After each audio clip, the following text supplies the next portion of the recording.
Kaleshwaram report పేరుతో కావాలని BRS నేతలపైన బురద జల్లుతున్నారు అంటున్నారు మాజీ మంత్రి శ్రీనివాస్ గౌడ్. మా ప్రతినిధి దిలీప్ ఆయనతో మాట్లాడారు. ఆ ఫేస్ టు ఫేస్ చూద్దాం. కమిషన్ తుది నివేదికను ప్రభుత్వానికి సమర్పించింది. సో దీనిపైన లీకులు కూడా వస్తున్నాయి.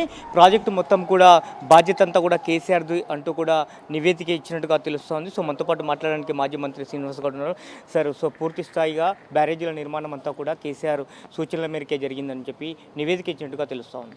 ఇప్పుడు ఒకటి, కేసీఆర్ గారు ముఖ్యమంత్రి, తెలంగాణ కొట్లాడిందే నీళ్లు నిధులు నియామకాలపైన. తెలంగాణ ఎండిపోయింది. తెలంగాణ రైతాంగం వేల మంది ఆత్మహత్యలు చేసుకున్నారు. ముఖ్యమంత్రి అయిన తర్వాత ఏమాత్రత ఉంటుంది? అరే ఇరిగేషన్ డెవలప్ చేయాలని ఉంటుంది.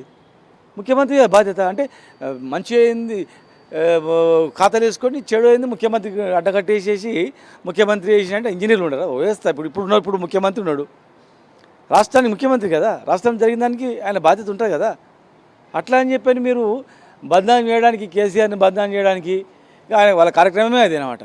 కేసీఆర్ని మంచి చూపించొద్దు, చెడు చూపించాలా, బదనాం చేయాలనేటువంటి ప్లాన్ అంతే. ఇప్పుడు కమిషన్ ఒకటి మీకు అర్థమవుతుంది, జనం కూడా అర్థమవుతుంది.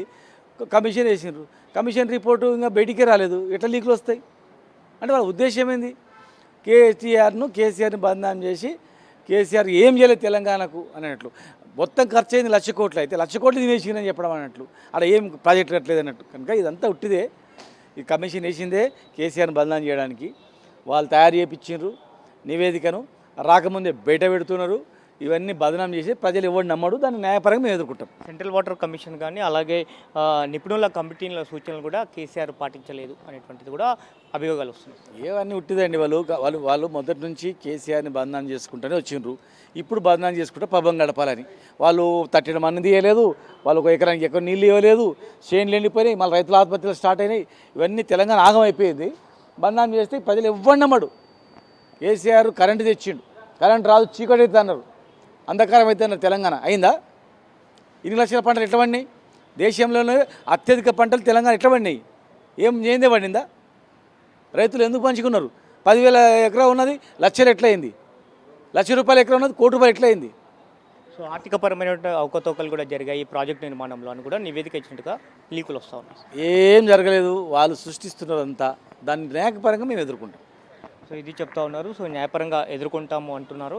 సో కావాలని కాంగ్రెస్ ప్రభుత్వం సృష్టించినటువంటి కట్టుకథలుగా ఇటు మాజీ మంత్రి శ్రీనివాస్ గౌడ్ చెప్తున్నటువంటి పరిస్థితి కనిపిస్తుంది. సో ముఖ్యమంత్రి హోదాలో తాను కొన్ని నిర్ణయాలు తీసుకున్నారే తప్పితే నీళ్లు నిధులు నియామకాల కోసం వచ్చినటువంటి తెలంగాణలో నీటి ప్రాజెక్టుల కోసం కేసీఆర్ కొన్ని సంబంధించినటువంటి నిర్ణయాలు తీసుకున్నారు తప్పితే, కానీ దురుద్దేశపూర్వకంగా ఇలాంటి కామెంట్లు చేస్తున్నటువంటి ఆరోపణలు అయితే చేస్తున్న పరిస్థితి కనిపిస్తూ ఉంది. వీడియో సంఘటనలతో కరెస్పాండెంట్ దిలీప్, సాక్షి న్యూస్, తెలంగాణ భవన్ నుంచి.